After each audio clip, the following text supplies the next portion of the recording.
Congress District 6, Congressional District 6, which has been represented for the last decade by Grace Meng, who unfortunately couldn't join us today due to a vote, but she does send her regards, which we will play momentarily. But before we get there, I would like there's a candidate running for district leader as well in this community. Mr. Christopher, would you like to come up and share your regards? Hi everybody, I'm Christopher Hanusa, and thank you, definitely thank you to the church and to Jean for all the work that you've been doing. So I live in Kew Gardens, just down the street, just on Austin Street, down the way. And I'm a professor at Queens College in the math department. But that's not why I'm here. I'm here because my colleague and I, my colleague Melissa San Pedro and I are running for district leader in the area. And how many people here know what a district leader is? Okay, we got about half, which is really good for knowing what a district leader is. So what that means is that if I'm elected, I would be your representative to the Queens County Democratic Party. There are 72 district leaders in the Queens, 4 per assembly district, and in their role, they elect the party chair, they vote on party endorsements, they nominate judicial candidates, and they fill vacant legislative and party seats. And they're supposed to connect the community to the party. This is an elected but volunteer position, and I said in theory that's what they do, because in practice the candidates are often chosen by the county muckety-mucks, and no one runs against them, and so there's not even an election. So most people just don't know that this position exists. And then they represent the party's interests and not the community's interests. So like, where's the democracy in that? And where's the connection to the community? So Melissa San Pedro and I decided that we wanted to run an independent race for district leader to represent the community instead of the party. And we're working to educate people about this. So even if you're not in our district, we wanted to make sure that everybody knew how this process works. And so and if you can't vote for us, you can still learn that there are district leaders and you can make a difference in connecting with the county party. So what would we do if we were elected? What we'd like to do is we'd like to improve transparency. The Democrats deserve to hear from their elected officials, and they deserve to know how the decisions are made at the county level. So there hasn't been a town hall in many, many years, and Melissa and I would like to change that. We'd also like to improve transparency. If we improve transparency, that increases our opportunities to grow the party and improve responsiveness. As Democrats, we're supposed to be a big tent party, and how many times did I hear when I was canvassing, oh, I'm not a member of any party. Now, the people who are Democratic-leaning independents, they should be brought into the party. They should be encouraged to bring their voices to what the party wants. And last, we want to give representation to the community when building a grassroots party. So the county committee members, which I know some of you are running for a county committee, should be representative of all parts of the party. And it's not just my friends or the people that I know who should be. It should really be for block by block representatives for the county committee. And so why would I be good at this job? Well, I'm a really good listener and a facilitator, and I can bring and represent the voices of a lot of people. I kind of take myself out of this, and even though I have my opinions, my goal would be to bring the voices of the community to the Democratic Party. I care about good governance. I've been involved in a lot of different initiatives, improving processes at Queens College. And last, Queens College is a bureaucracy. I know how to work in bureaucracies. And I know that's not very sexy, but that's one thing I'm really good at. So thanks for your attention. And again, I'm Chris Hanusa. I appreciate your vote. Melissa San Pedro and I would appreciate your vote. Thank you. Thank you so much. Really appreciate you. The district leadership is actually the most local form of government, right? So If your congress member or assembly member, state senator, or city council member is not responsive, usually district leaders, and they also determine poll sites. That's also very important. So, that being said, we want to give a really big thank you to our partners that helped advertise this event, that also made sure that we were able to do this forum, right? You know, whether we didn't know if we were going to get either candidate or any candidate, as a matter of fact, but I feel like this race is one of the most talked about races, at least in Queens, and we want to make sure at least we have an opportunity to do this, right? Because it shows that this is important, whether for this cycle or future cycles. So thank you so much to the Central Queens Independent Democrats, as well as especially Forest Hills Indivisible, that helped us secure this space. Thank you so much to the First Presbyterian Church as well, Forest Hills. Thank you so much, Reverend, who we'll hear from right now. This guy is a gem. He's always doing things. I call him the activist pastor because that's what he is. He's always standing up for the righteousness of this community. So please, Pastor, love you to say some words. Thank you. And thanks for everybody for coming out tonight. That's the most important thing, so that you are involved and educated in the issues that you're going to be voting on. Our congregation and elders welcome you. When Chuck asked me about having some kind of a forum here, I was a little hesitant because we're a church. We don't take political campaigns or sides or anything. I personally know Grace Meng, and more importantly, she knows me. But I also know Chuck, and he's a good guy. So I don't want to sit there and say, you know, but we want democracy, which involves educated voters. We want engagement. We want people to be engaged. We want you to vote for the person that makes the most choice for Queens. And so I'm very happy to welcome you and invite all of you to listen, ask your questions, and take this information back to your neighbors and friends after you leave here. And so, thank you for coming. Without further ado, I'm going to turn it back to Jeffy. Awesome, thank you so much. Appreciate it. Please give it up for once again for Reverend. And us, we are the South Asian Indo-Caribbean Democratic Club. We formed and officially, started doing things at the end of December of 2025, because we saw that our community has been, severely lacking within civics. And what we saw last year during the mayoral election is how much of a difference we can actually make if we organize and stay involved. Whoever you voted for, the fact that you voted, that's the most important thing. So that's what we're trying to instill within our community, within our neighborhoods that we live in, because we are expanding, but again, I think sometimes we just go to work, come back home, repeat the cycle. So we want to change that actively, and I'm so grateful that Chuck is here. Before we go into the candidate forum with Chuck, we will hear from Grace Ming's remarks from DC, so let's hear that together.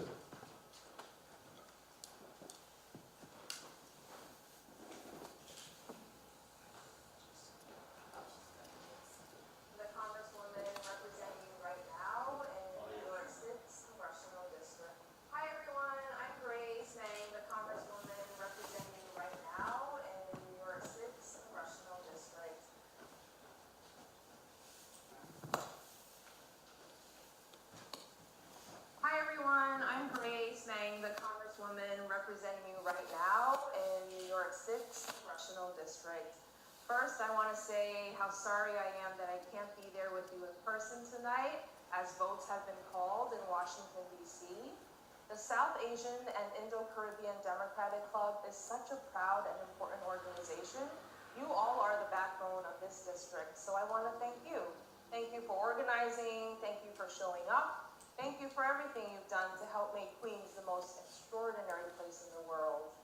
In the years that I've spent representing our district, there is not a single day I have taken your work and efforts for granted. This is the most diverse district in the United States. We are bound together by our common struggles for better, more affordable living, for safety and a community where our kids can thrive, and when they grow up, move down the block. That's the life I had. And it's the life that you and your families deserve. Queens is my home. I grew up here. I'm raising my family here. And when something goes wrong for a family in Bayside, Woodside, Forest Hills, or Elmhurst, The odds are I know them, and if not, I hear about it fast. I could not do this job without community networks. Some like your own, others less formal or organized. No matter what though, I treasure these bonds.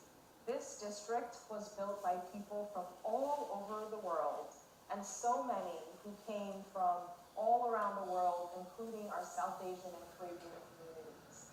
People who followed the rules, worked hard, opened businesses, raised children, and built something extraordinary. That history is the history of this district. It's the story of America. And right now, that story and the dream we all share is under attack. I want to speak plainly about what's happening in our communities. ICE is terrorizing families who've done nothing wrong. I hear it everywhere I go. Families are afraid to walk to the grocery store. Parents are afraid to take their kids to school. Business owners tell me their weekend rush has disappeared because people are afraid to be on the street. That's not law enforcement. That is fear as a weapon. That's why I've been pushing for legislation that holds ICE accountable for its actions and protects the people and families in Queens from this out-of-control agency. I introduced the ICE Badge Visibility Act, requiring agents to display their badge at all times. These agents can't be allowed to hide behind their masks. I introduced the Safe Check-ins for Immigrants Act, so require check-ins to happen over Zoom because no family should be arrested for following the law. That way, those on the path to citizenship can continue without fear. And I will say directly to our South Asian communities, I know that your members have faced particular fear in this environment. People with religious garb are constantly being stopped and profiled even. Your community is rightly on edge. And I want to be very clear, civil liberties are not negotiable. Dignity is not negotiable. America is a place where everyone belongs. Despite his best efforts, this president cannot change that. We cannot let him win. I will not stop fighting until the America we all dreamt of becomes real once again. But that doesn't just mean safety. It also means opportunity. The frustration that people feel about costs, about housing, about a government that doesn't seem to hear them is real. Prices are too high, rent out of reach, the system is leaving too many people behind.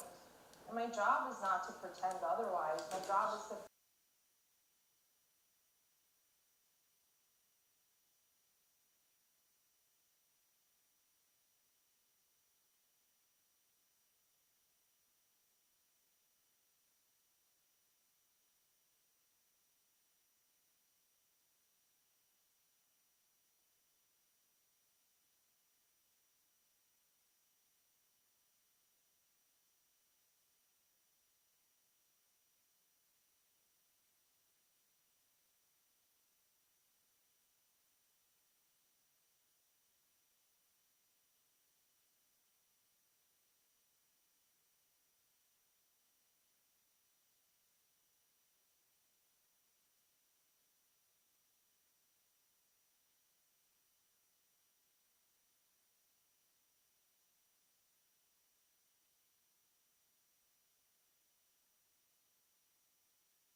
make sure people feel heard, because when you are in that room, your job is to speak for the people who aren't. Every night in Washington, that is what I carry with me. The families in Queens are scared. The business owners in Queens whose margins are being squeezed by tariffs. I hear them and I fight for them. And tonight, I'm asking you to help me keep fighting. Thank you so much. I will see you all soon when I'm back home in Queens.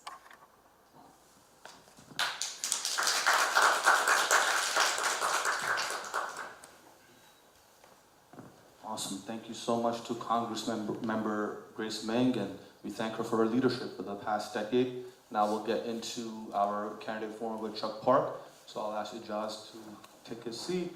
And are we good with the live stream? You sent me the... Okay, so I'm gonna text out the link if you guys want to send it around to community folks. Cover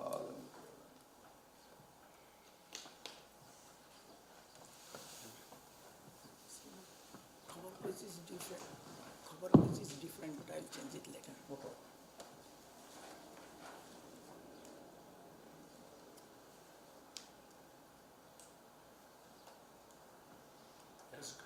Has Grace May ever debated you? Should I answer live? I know.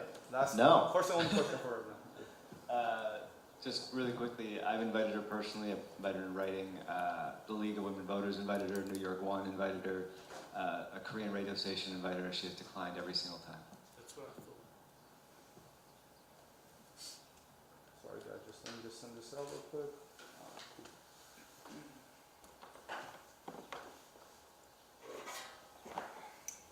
So first we're gonna, this is loud, okay. Do you have a good mic? This one's good, yeah. Okay, cool. So we'll start by saying that this is about, since Grace Ming unfortunately couldn't be here with us, this will focus solely on Chuck, what makes him different.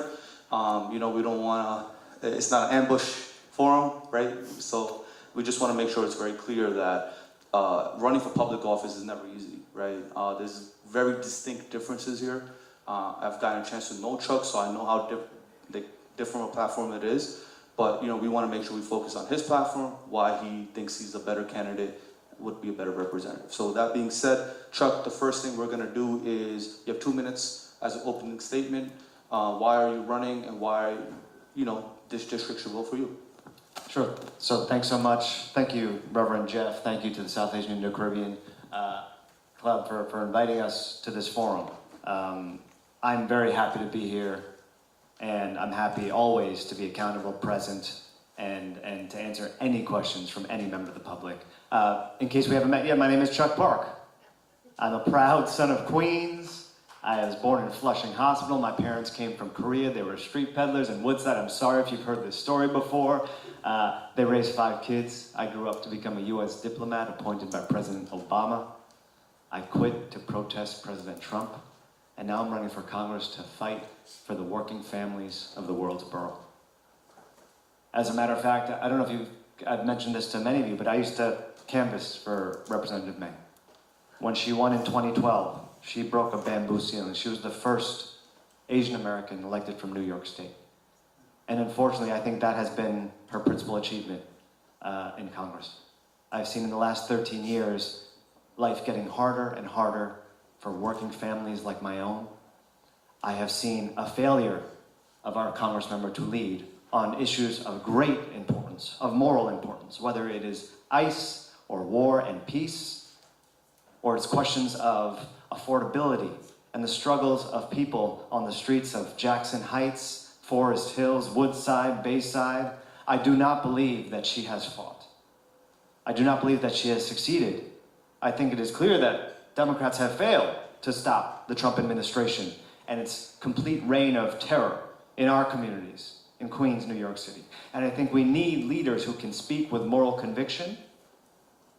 Every election is a choice, and I am very excited to present that choice to you all tonight. I'm sorry that Representative Meng cannot be here to explain her record and, frankly, to defend her record, but I will draw that contrast for you tonight. Once again, I'm happy to be here. I am grateful that you all are here, giving up your evening on a beautiful day in Queens, and I'm excited to answer your questions and also take questions from everyone here tonight. All right, thank you for an amazing opening statement. Thank you.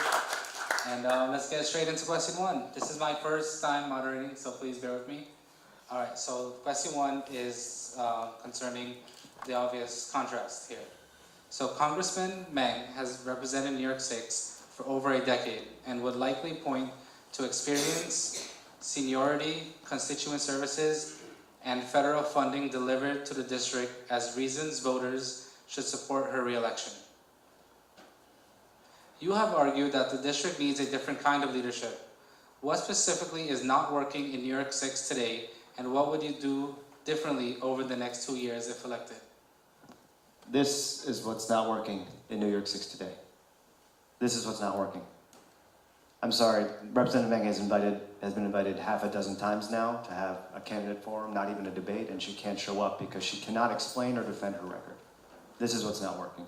And when I mean she doesn't show up, I need to tell a story. There was a 6-year-old girl at PS 89 in Elmhurst in August of last year. Her name was Daida. She and her mother were detained at 26 Federal Plaza. They were swiftly disappeared, sent to a detention center in Louisiana. That evening, every single major city newspaper, every TV channel reported on it. I wrote an angry email, not angry at the congressman. I wrote an angry email to the congresswoman's office, urging her to lead, advising her that families and parents were upset, and this is a time for us to rally in support of undocumented families, friends, and neighbors. I did get a response to that email, and that response was an intake form. And the advice I got from that office was, have that family fill out an intake form. That was it. And in that moment, I knew that Representative Meng did not feel the urgency of this moment that we all feel. These are not normal times. Look, I'm only 40 years old. I know some folks in this room are a little bit younger, some folks are a little bit older, but these are not normal times. We're under attack in 10 different ways, whether it's ICE disappearing our neighbors on the streets, or it's our resources, our country's riches being used to kill families overseas, or it's Trump paying himself and his cronies and his family members billions and billions and billions of dollars in corrupt money and allowing billionaires to buy our politics and our democracy. These are not normal times. And I realized in that moment that Representative Meng didn't see things that way, that she thought this was time to just sit back and hand out an intake form when a girl and her mother were disappeared from the streets of her district. So that's one thing I would do differently. I would show up in a big way. When it comes to ICE specifically, and there are many other differences, I am calling for the abolition of ICE. I'm calling for to abolish ICE. Representative Meng, as mentioned, has called for them to display badges, maybe demask. I don't think that goes far enough. I don't think showing a badge would have stopped ICE agents from killing Alex Preddy or Renee Good. I don't think removing a mask would stop what's happening at Delaney Hall right now. I think 12,000 new officers were hired under President Trump in the last 18 months to ICE. There's no reforming that agency. A badge isn't going to fix it. It needs to be completely dismantled. All right, Chuck, we'll get into immigration in a few because there's a question on that. So we'll come back to it. yes, 2 minutes, cool. 2 minutes, try to keep it within 2 minutes. We try and get that next game too, so, you know. Okay, the future of Queens. The future of Queens, NY6 is one of the most diverse districts in America, spanning neighborhoods with very different economic realities. What do you believe is the single greatest challenge facing the district over the next decade? And what concrete federal actions would you pursue to address it? I think the most urgent issue facing Queens right now is ICE. I do. And you may not feel it in Forest Hills, but we sure feel it in Jackson Heights and Corona and Elmhurst and Flushing. And many of you are fortunate enough to live in a neighborhood here that is not in the crosshairs of that agency, but there is fear still in the schools, in the street, the parks of other parts of Queens in this district. That is the most urgent issue. The second most urgent issue is the crisis of affordability in this city and the complete lack of attention to the needs of working families. And what I mean is, people like my parents are losing health care. They're small business owners in Jackson Heights. They can't afford increasing ACA premiums. They're fortunate now to qualify for Medicare. They're now old enough. But they were uninsured for a while, afraid that one sickness, one injury would bankrupt our family. Families, parents, young parents of children can't afford the childcare. They can't afford preschool, after school. Our families are getting crushed, and I always think about my parents who came to this country as street peddlers. Somehow a generation ago, they could work as street peddlers, buy a home, open a small business, raise 5 kids in this city. And that promise, that possibility is totally gone now. And I believe it's gone because our leaders have given up on that promise. Our leaders have become fundamentally bought, maybe corrupt is a better word, leaders like Representative Meng, who take money not from the grassroots, but power their campaigns with oligarch money, with corporate PAC money, with casino lobbyist money. And so I believe that you work for who pays you. You work for who pays you. My campaign is powered by ordinary individual people. My opponent's campaign is basically powered by the company whose letterhead is in the last bill you got in the mail. She has taken money from, it's a long list, Raytheon, Lockheed Martin, Boeing, Con Edison, Coinbase, Pfizer, the American Hospital Association, name your insurance company. That is how she runs her politics, and I believe that is who she is serving. And so when she won't say abolish ICE, I believe that is because she takes money from ICE contractors, and she has personal investments in ICE contractors. When she won't vocally call for Medicare for all, I believe that's because she takes money from big pharmaceutical companies and hospital corporations and insurance companies. When she won't vocally call for peace, for a ceasefire, I believe that's because she takes a lot of money from defense contractors and APAC. Thank you. We're gonna hit everything one by one. I got you. We see the passion. Okay, the next question is concerning housing. Many families in Northeast and Central Queens feel squeezed between rising housing costs, increasing property taxes, and concerns about neighborhood character. What role should the federal government play in addressing affordability while preserving the stability of existing communities? So the federal government has a huge role to play. And the biggest thing and the most transformative thing the federal government can do when it comes to housing is build it. Build it. Build more housing. A century ago, under President FDR, we built tens upon tens of thousands of units of public housing in New York City. It's still standing today. It is not in good shape, but it still stands today. Housing like the Bland houses in downtown Flushing, Queensbridge houses, Red Hook houses, those were built as an aspirational home for working New Yorkers, affordable for families, close to factories and ports and shops and commercial districts. They had murals of an idealistic future New York where families could live and prosper. The federal government used to do that. Today, it is banned from building such housing. It is banned. There is a law passed in the late 90s under President Bill Clinton called the Fair Cloth Amendment that explicitly prevents the federal government from building new public housing. I think the federal government can repeal that ban. It can unlock billions and billions of dollars, and we should have a new wave, millions of new units of social housing, public housing built in this city, in this country. Thank you for that. The next topic will be about public safety. Many residents tell us they want both safe neighborhoods and fair policing. How would you evaluate the current state of public safety in Queens, and what federal policies would you support to improve safety while maintaining public trust? Yeah, it's a real good question. You know, everybody deserves to feel safe. Every single one of us deserves to feel safe in our homes and our communities. That goes as much for a middle-class homeowner in Forest Hills as well as a low-income family living in the Bland houses in Flushing. Every single one of us deserves to feel safe in our communities. Now, what does that look like? I can tell you it doesn't look like being targeted or terrorized or discriminated against by law enforcement. Because too often public safety means increase the number of police, flood the zone, go after certain communities, certain black and brown communities in this city. I think public safety means attacking the root causes of crime. And for me, a lot of the root causes are people living in desperation.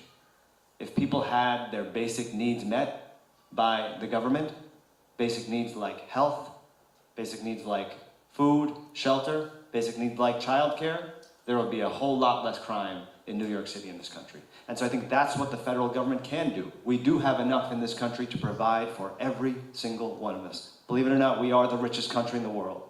We can take care of all of our basic needs and then some. And that would absolutely increase the safety of our communities.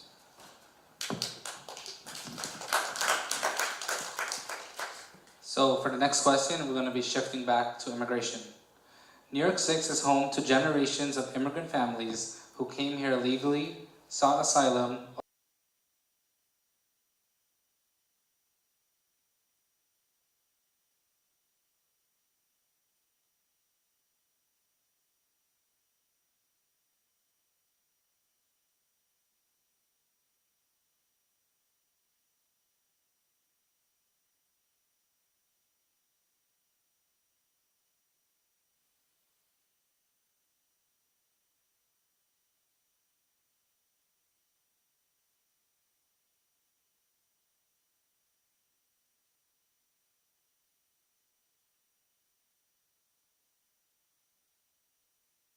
We go for 2 hours listing every beautiful part of the world that people in Queens have come from. So we all came from somewhere else. We built this city and this entire country.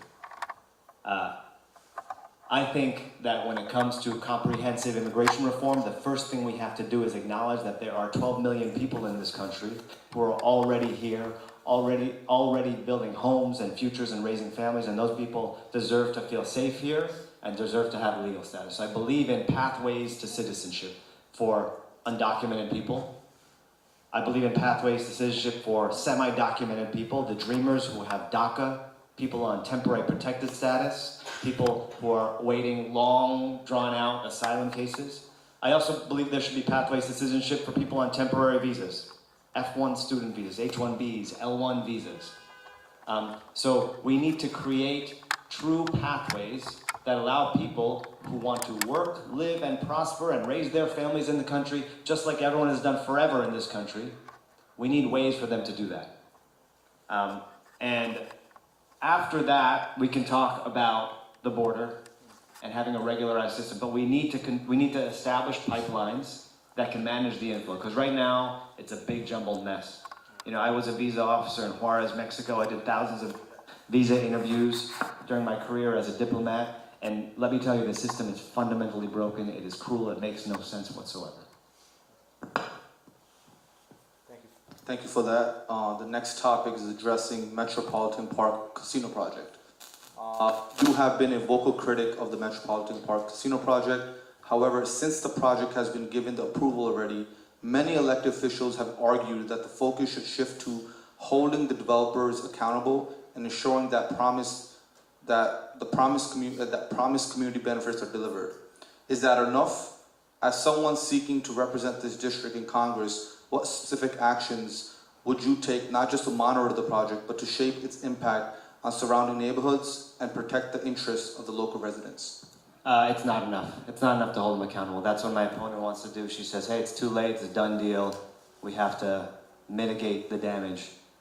That makes no sense to me. I don't see a casino at Citi Field today, do you? I see a parking lot. The casino is not built yet. It does not have to be built. We don't have to allow the harm to happen and then try to mitigate it and then get some community benefits out of it. It is not built yet, and it can be stopped. And anyone who says otherwise, go check their donor list. Check their donor list. What I will say is, the casino is a terrible idea. I think we all know that. For those of you who've been to Atlantic City, I think we know that casinos in big cities don't work. They don't bring riches and prosperity and good jobs. It leads to blight, it leads to increased crime, it leads to gambling addiction, which can destroy families. And especially when you put a mega casino between communities of working class, low income immigrants, you're asking for exploitation. Come on, it's common sense. And so it is not built yet, it can be stopped. And the reason people aren't speaking up, and that includes my opponent, is because they have taken a check. Please look this up. My opponent has taken checks from casino lobbyists, multi-casino lobbyists. That's why she has not said a single word about that project or the multi-year community engagement process. This is the biggest economic development project in the history of her tenure as a member of Congress. You would think she would hold one town hall to see what her community thinks about this. Because do you guys all want a casino? That is what I hear on every single door that our campaign has knocked. We've knocked more than 50,000 doors. I haven't met a single person who wants this casino, which begs the question, how did they get those approvals? They got them by buying every single politician who voted yes on a city land use bill, on a state bill for parkland alienation. They got it by buying the silence and the complacency of people who should be hosting some kind of community engagement to see where the community stands. Because I know where the community stands. I know where you guys stand in the casino. I know where I stand in the casino. It's a terrible idea, and it can be stopped. I would ask you to join the fight, by the way. There is a fight. There's a lawsuit against it, ongoing right now. There will be a rally and an action this Saturday at Citi Field, 1 p.m. I'm happy to share details about that. It is not built yet. It can be stopped. We don't have to settle for mitigating harms that don't exist yet. Thank you. So the next question is concerning the true representation in this district. One of your most frequent criticism of Congresswoman Meng is the amount of money she has received from pro-Israel political action committees, including AIPAC, as well as affiliated groups. Her supporters would argue that her campaign contributions do not determine how she votes and that she is ultimately accountable to the voters of New York 6. Why do you believe that these contributions matter, and what concerns do they raise about elected officials who represent their constituents? Also, what reforms would you support to ensure that members of Congress remain primarily accountable to their constituents rather than to large donors, independent expenditures groups, or national political organizations? So I don't think at this point it's any secret what AIPAC is. It may have been a few years ago, but let's be clear, AIPAC isn't a pro-Jewish organization.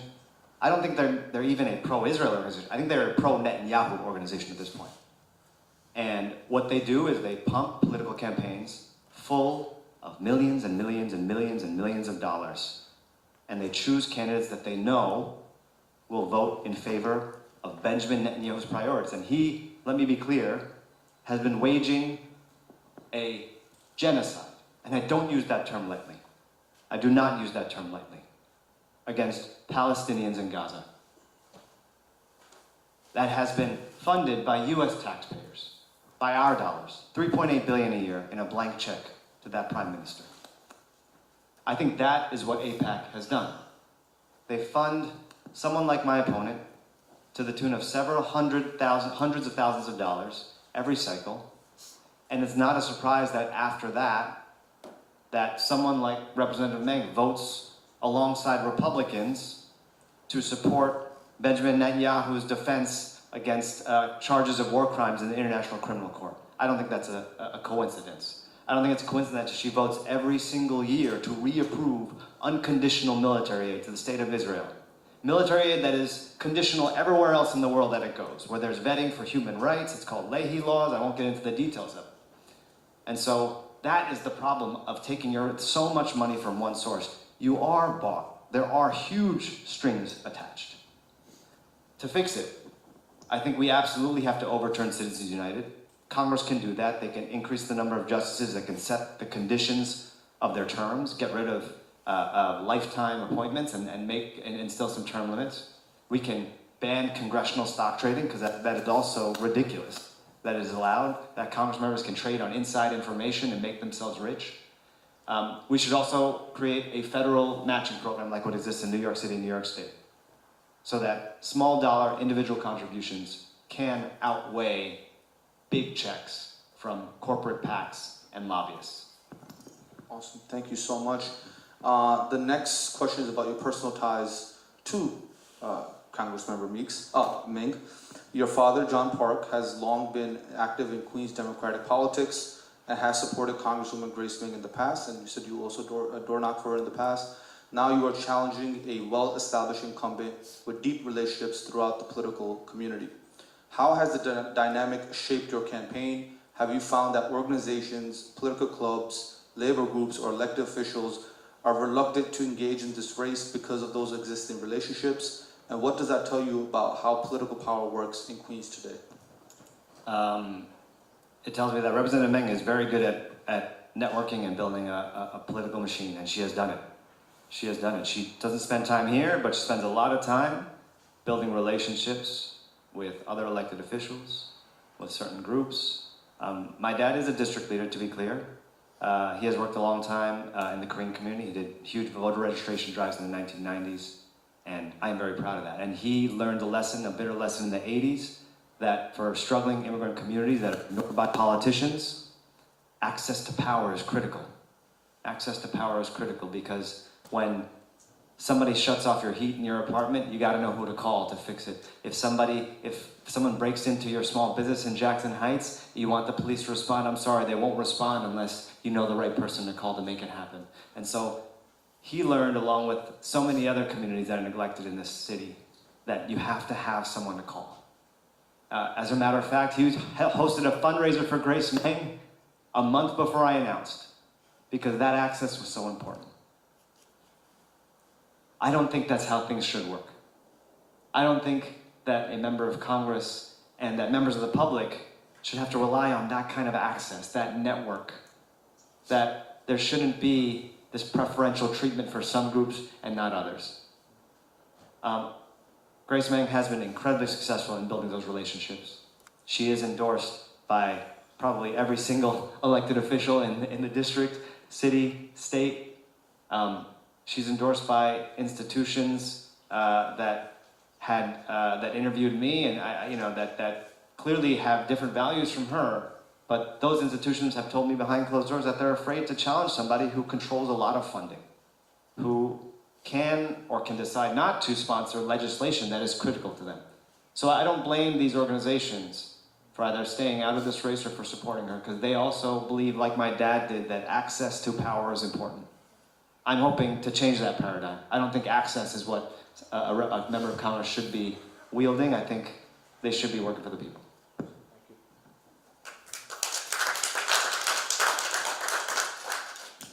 Thank you for that. So the next question is about your path to victory. In the most recent mayoral election, Zoran Mamdani did not carry New York 6, neither in the primary nor in the general election. Your opponent, Congresswoman, also opted not to endorse him in both the primary and general election. Yet many observers see your campaign as drawing support from some of the same progressive activists, volunteers, and organizations that helped fuel his rise. Given that history, what is the path to victory in this district? What do you believe you are doing differently? And what voters are you reaching that would allow you to succeed where Mayor Mamdani did not? And were you disappointed that Mayor Mamdani did not endorse you in this race? So the path to victory is this. In case you missed it, I've been doing town hall after town hall after town hall. I've done meet and greets. I work the farmer's market. I'll take any question from anybody about anything. Love me, hate me, don't know me. I want to be accountable and totally transparent about what I stand for. That's my strategy. It truly is. And I am knocking on doors. We've knocked on more than 50,000. Hopefully we'll knock on 50,000 more in the next 2 weeks as our volunteer base grows and grows and grows. We have gotten an incredible reception at the doors because people are so hungry for someone who will fight, for someone who will show up, someone who is transparent and accountable about what they believe. Even if people might disagree with it, they need to know what they're choosing. In terms of an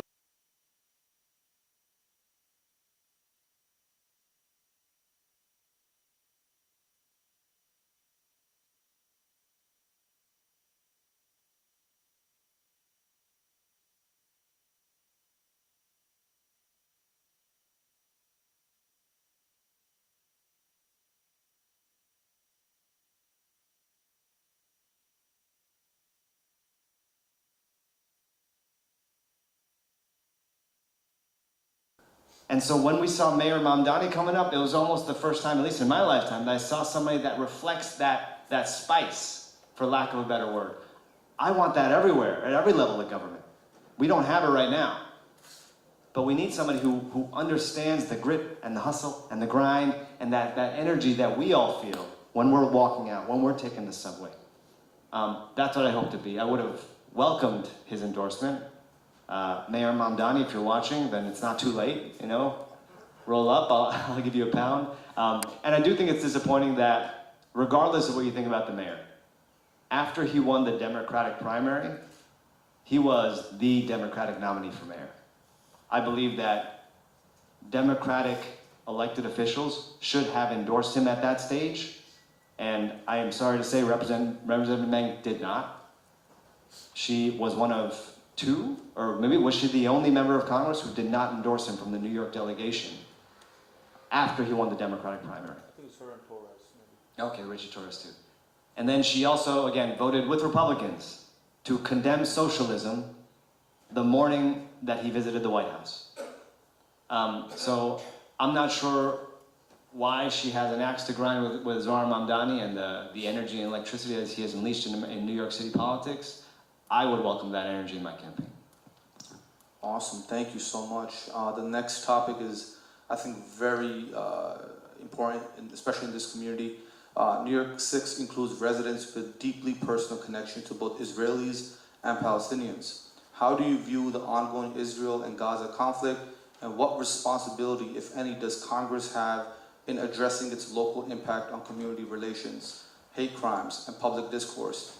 In addition, when you have sitting elected officials like Councilmember Ina Warnikoff and Vicky Palladino spewing hateful rhetoric every single day, how do you plan on tackling the rises in Islamophobia and anti-Semitism this conflict has led to right here in New York City? That is an extremely important question. I want to separate those two halves of it. First and foremost, anti-Semitism and Islamophobia are real and they're dangerous, and we see it, every single day in New York City, and it's a scary time. We see it with swastikas on a synagogue and houses here in Forest Hills. We see it when we have a sitting city council member harassing men who are praying outside of masjid in Brooklyn. And so every single one of us should denounce Islamophobia and anti-Semitism. This is Queens. This is Queens. We stand up for each other. That has no place in this borough or this city. Now that is a distinct question from Israel and Palestine, I believe. Now let me say October 7th was horrific. I mean, obviously there's a long history before October 7th, but let's start with that date. That was the massacre of more than 1,000 innocent people. It was the taking of hundreds of hostages. There were accounts of horrible things done to innocent women and children that day. And for 3 years after, there was the mass murder of tens upon tens of thousands of innocent civilians. I believe it is a genocide. And again, I don't use that word lightly. And if you have taken a moment to research this, you'll see that Holocaust scholars have deemed this a genocide. Lee Mordecai, he's a Holocaust scholar at the Hebrew University of Jerusalem. He has deemed what has happened a genocide. The UN High Commissioner on Human Rights has assessed that what happened is a genocide. It is horrific. The scale of that death and destruction, intentional, is horrific. And the worst part is our direct involvement in it as the United States.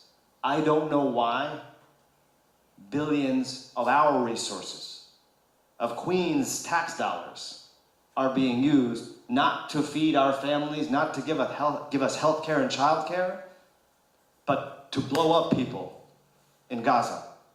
I think that is a moral failure, and I think it leaves a dark stain on our national conscience. And in Congress, I will fight to stop all military aid to the state of Israel. I will vote to recognize the genocide in Palestine. And I will, going broader than that, not support any increase to the Pentagon budget. Thank you so much. Can we give a round of applause to Chuck Clark? We'll head into a little bit fun and lighter part of the forum. So it's a light round. Hopefully, responsible. Let's go, yeah. So first is favorite restaurant or small business in the district. Oh, shit, you got me in trouble. Favorite restaurant? I'm just gonna pick the last one I ate at. La Liguras. It's in Jackson Heights. Good Himalayan food. La Liguras, check it out. Favorite pastime or hobby when not campaigning? Magic the Gathering. It's the nerdiest answer ever. But I used to play this card game called Magic the Gathering. Okay. Look it up. I thought it was going to be breakdancing. No. Okay, cool. Did you, well, you answered this, but still ask it. Did you support Zohran Mamdani last year in the primary? 1,000%, yeah. Do you support congestion pricing? Yes. Has Kathy Hochul been an effective governor? No. Do you support Chuck Schumer as the Democratic leader in the Senate? No. Do you support Hakeem Jeffries as the Democrat leader in the House? No. Do you consider what Israel is doing a genocide? Yes. I thought this was supposed to be fun and light. Okay, cool. So that was our lightning round. What we're gonna do before we ask the last question is audience. Since it's only Chuck here, if the audience has any questions specifically for Chuck, can you just line up in the middle and we'll bring you the mic? If you do, feel free. Yes.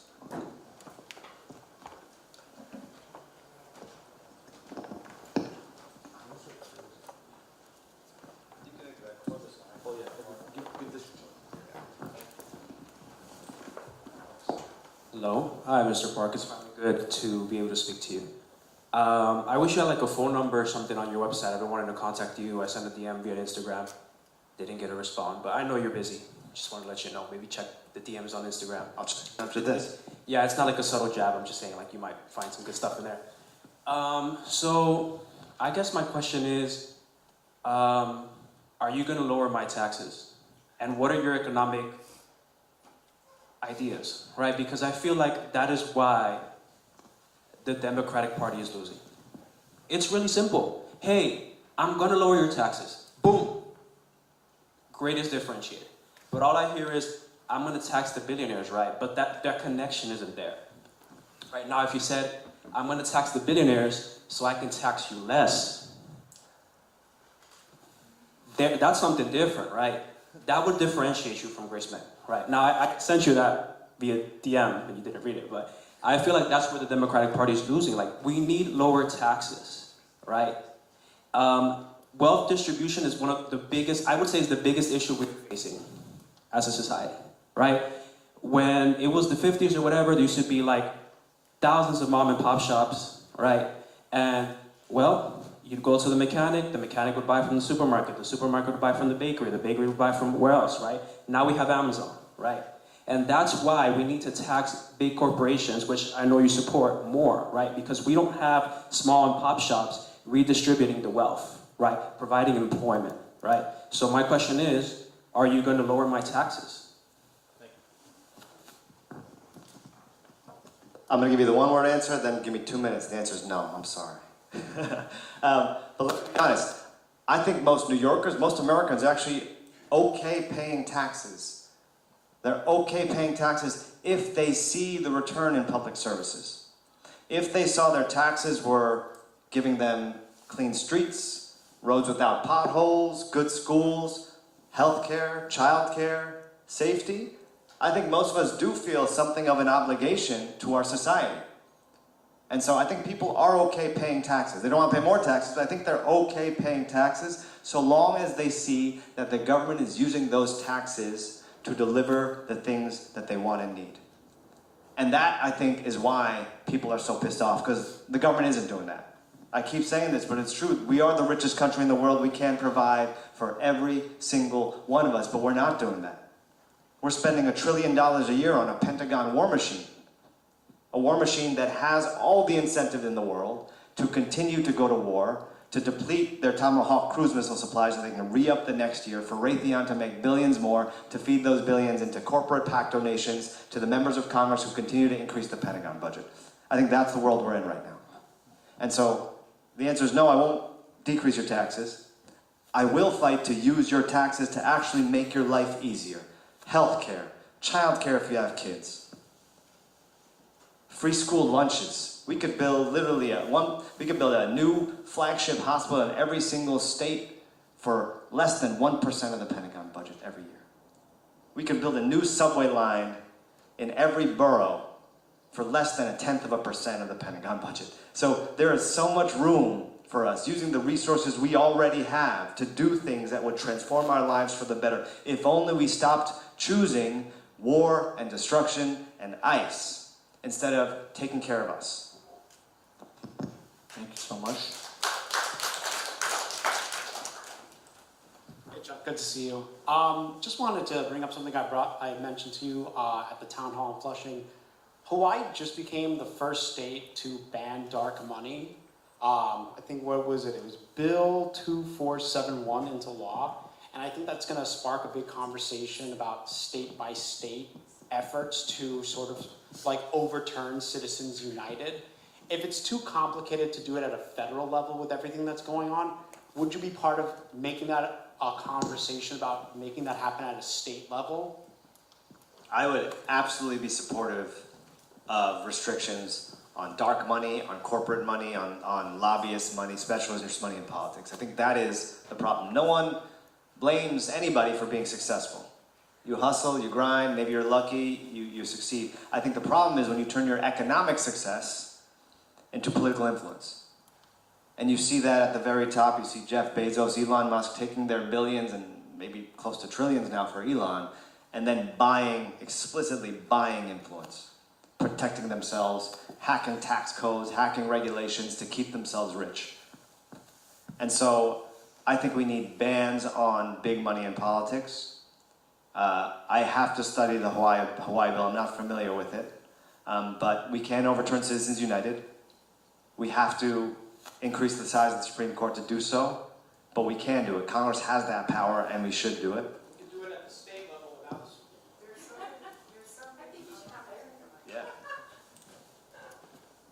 Just to let you know, if you're not aware already, there is a bill in our state legislature which may not have anything to do with your campaign, but just for the sake of everybody here, what Adam is referring to in Hawaii actually originated in Montana. It's called the Montana Bill, and Mika Lasher and somebody else sponsored a bill.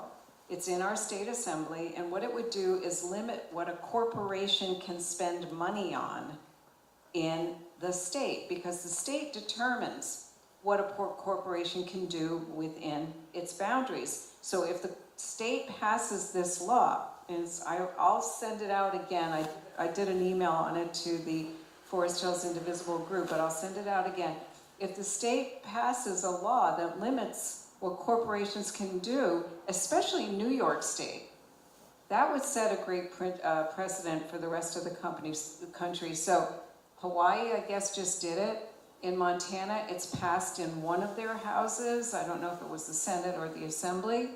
There is a bill in the New York State Assembly. It has 9 sponsors and 0 in our Senate, our New York State Senate. So we need to get on our state legislators to start doing the right thing for New Yorkers. Sorry to... Let's give that a round of applause. Yeah, absolutely. Let me give it up for Jean. Because of her, we were able to secure this venue. So thank you once again, Jean. Thank you. If you want to add.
stories and stories, Chuck, to the point that my organization did not have a clear paper on how they stood. Later on, they developed their paper.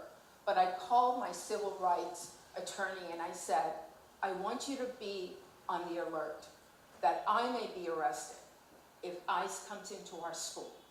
I'm going to chain my arms to the doors because they're not taking our children, our families.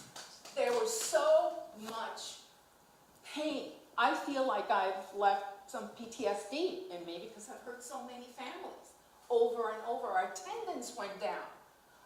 The families weren't working. They were home. They were afraid of walking the streets and being attacked. So to you, what is your plan? ICE is killing our communities. It's creating so much stress on our children. I'm seeing children in the classroom with that, if somebody opens the door, they're like looking around because these discussions have been held with them. If mommy doesn't come to pick you up this afternoon, grandma will. These children are being terrorized. And this is our future generation, and this is who we are raising, children in pure terror. So please, help with that. This is serious here. We live in Forest Hills. I spend 10 hours, 3 miles from here. It's a different world. But these are our people, and we're all one. So please help with that. It's too much already, what's going on. The separation of these families. Thank you. Thank you for that. Thank you so much for that, and thank you for what you're doing. Every single one of us can do something. Not just a member of Congress, every single one of us, if you're not already in a mutual aid group, a signal chat, it's very easy to do, it's very easy to stand up. It's also hard, because it does take some courage. And thank you for your courage for standing up for the families at your center. Go to Hands Off NYC. There are still trainings. And believe it or not, ICE is still disappearing 600 people a month. The Deportation Data Project pulls data from the Department of Homeland Security. Every single day, there are dozens of New Yorkers in the 5 boroughs being grabbed and disappeared. It's still happening. And they're doing it in neighborhoods like Corona. They're kicking down a door at 4 in the morning, grabbing some dad while the kids are screaming. That's how they're doing it. They're still doing it, and no one's there to record the video. So we need every one of us who is able to sign up for one of these mutual aid groups, rapid response networks, however you are able. We need to show up for each other. And yes, we need to demand that our leaders do more. We need to be demanding the abolition of ICE. We need to dismantle that agency. First of all, we need someone who can even say those words. I am calling to abolish ICE. I'm not in Congress yet, but that is the first bill I will sign on to on day one. There is a bill to rescind their money and to dismantle that agency. I will sign that on day one. And I will keep saying, abolish ICE. That is something that my opponent has never said. Again, she... Out of 200 votes. So here is... We got to develop coalitions. We have to change their minds. These people live, in La La Land. They do live in La La Land. They're totally deluded about what it will take. And the most frustrating thing is, it's not just Republicans, it's Democrats. It's Democrats who think all it will take is, hey, show your badge and things will be fine. And they won't stop kicking down your door and grabbing a mom or a dad. Right? I hope most of us agree that is not anywhere good enough. It is not good enough to meet this moment. And so, I think first of all, we all need to show up. Second of all, we need to demand our leaders can call for the abolition of ICE. And then yes, we need to build a coalition. But guess what? Abolish ICE is a popular position in this country, not just among Democrats. And so it is popular. We need leaders who have the guts to do the easiest thing. Do what is popular. Vocally call for this. Don't make your base drag you to do the right thing. And so I will call repeatedly and vocally to abolish ICE. I will sign that bill. I think that is a clear difference between me and my opponent in this election. Awesome, thank you. We'll have time for 2 more. If anybody has, come on. Good evening, Chuck. My name is Moses, and I'm a proud Queens College graduate.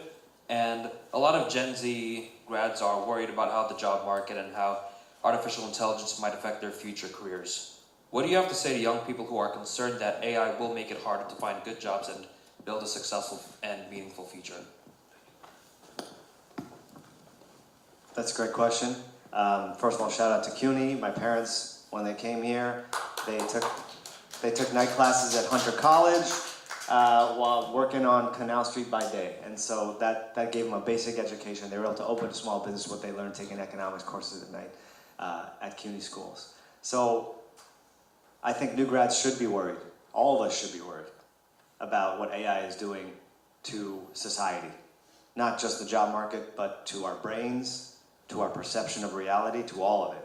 I think there are incredible social harms, and the most visible ones are the jobs. They are disappearing. Every single week, it's another round of layoffs at another company. 10,000 at Disney here, 20,000 at Amazon there. It's not just erasure of jobs, it is people not being hired for entry-level jobs in the first place. I have journalist friends who can't get a first crack at a job just being a stringer running out, chasing stories. I have entry-level software engineers who can't get a job doing the most basic coding that will help them build up to become a senior software engineer. So people are being cut off before they can even start. So I think what we have to do is support a few things. One, a moratorium on data centers. We need to stop building them and absolutely stop subsidizing them until we understand the full social harms. Not just social harms, but environmental harms to water, the harms to our power grid, the amount of electricity they use. So we need a moratorium right now on data centers. Two, we need to make sure that children are not exposed to AI. I think we should get AI out of public schools, out of all schools. But children shouldn't be, encouraged to use their tablets and hop on ChatGPT or Claude or whatever. I think there should be a ban on the use of AI in schools until we understand its impacts. I think, like most other things, it can be addictive. And we see it with smartphones already, and we're already behind on regulating that. I think AI will continue to lead to harms to the mental health of children. We need to ban the use of AI in schools. And then we need to just understand this more. I don't see the benefits manifesting yet. I see a lot of harm. I don't see the miraculous cure for cancer or the solution to the climate crisis coming out of AI. I see a lot of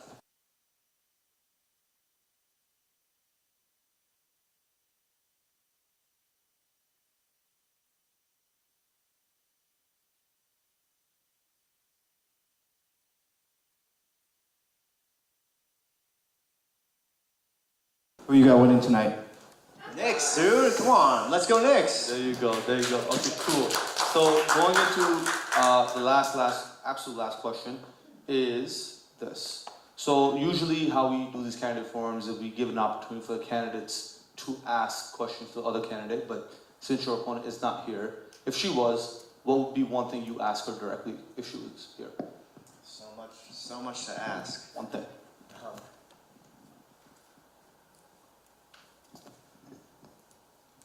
It wouldn't be a question, it would be a request. Will you refuse to accept corporate PAC money, lobbyist money, and APAC money for this election and any future election? Will you refund that money? Because it is a conflict of interest. She might be watching this, so maybe we get a video reply, right? So now last thing is closing statements, 2 minutes, make a final appeal, and early voting does start this Saturday coming up. So guys, whoever you vote for, make sure you get out there and vote. And then election day will be June 23rd. So please, your last appeal to the voters. Sure, my last appeal is this. Every election is a choice, and there is a clear choice in this one. I'll lay out 3 key differences, and then the choice is yours. One is on ICE. As I've said, I'm calling for the abolition of ICE.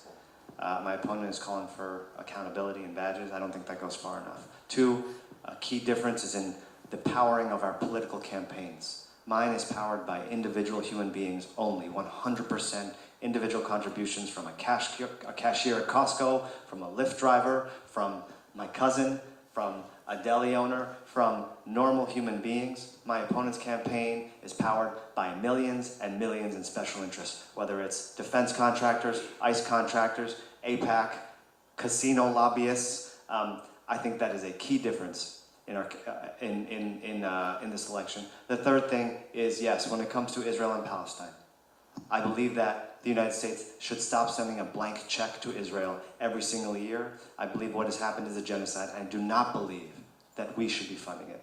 My opponent is on the extreme opposite end of that position. She has reauthorized and reauthorized that aid every single year. She has defended Netanyahu in not just statements, but in signed House resolutions. So that is another key difference. There are 3 key differences. There are many more, but I would ask you to look at those 3 points and make your choice. Voting starts this Saturday. Of course, I would be honored and privileged if you would choose me. Make sure you vote. Once again, my name is Chuck Park. I'm running for Congress in Queens, New York City. The most diverse, the most beautiful, wonderful, spicy, the most fire communities in the world. And I'm so grateful that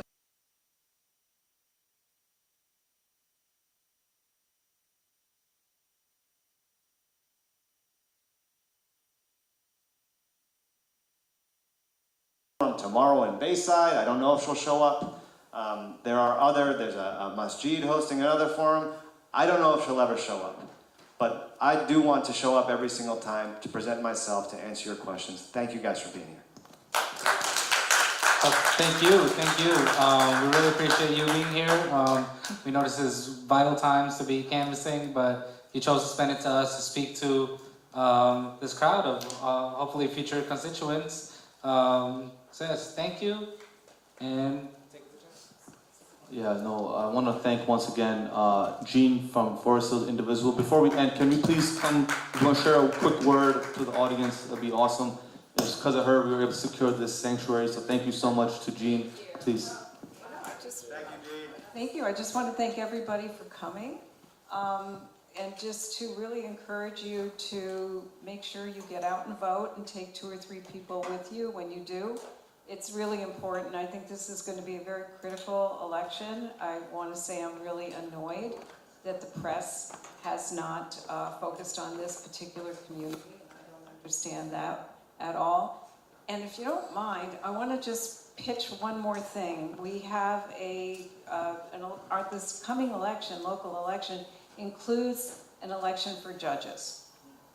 And we do have somebody here in the audience that is running for civil judge as an insurgent who has really suffered from the kind of orchestrated attack that the local county machine will mount against an insurgent. So may I introduce her and just ask you to research her yourself as an insurgent. This is Julie Milner, who has suffered tremendous disparaging press, personal attacks, smears, and attack on her family. I think all because she decided to run on her own. Thank you so much, Jean. I appreciate you and what Forest Hills Indivisible is doing to roll back the attack on our constitutional rights. And I'm not allowed to make any kind of political statements, but you all know what I mean by that. Just thank you from the bottom of my heart for what you're doing. Thank you to this lady right here. I just told you I love you because you're in the trenches fighting for our children. And I was a school teacher and families, and I was a school teacher in a Title I school in Bed-Stuy when he stole the first election. I had to come and deal with all of the fallout and the fears and the tears. And so as an educator, I know and I love you for that. Thank you, Jatmeet, for everything you're doing in the community to get communities involved and having forums like this. I'm coming to another one of yours coming up, the one for the Senate. Okay. Yeah, District 13. Yes. So thank you. And most of all, I want to say thank you to Chuck Park. This man has done an incredible job over in Jackson Heights, where I'm living now. We lived in Rico Park, so we were over here a number of years. And he was amazing in Jackson Heights, and we feel the loss of him. He was the only one who was for the people over there. So I wanted to come tonight and see you. I'm so happy that you're here. And this says everything. I'm not going to say it. So thank you so much. So yeah, there's a bunch of races on the ballot. I think sometimes civil court judge, Supreme Court judge, no one knows what they are. Sometimes we know they're judges, but no one really does any kind of educational, seminars. And when they run, it's just like, hey, go out there and canvass and campaign. So once again, thank you so much to Mr. Park. I really appreciate it. And our members of the team, as well as Gene, can come up. Let's take a photo with Chuck. And once again, thank you to everybody for coming out. Please stay informed, stay engaged. And whoever you vote for, just make sure you go out and vote and take 5 more people. Thank you once again. Nixon 4.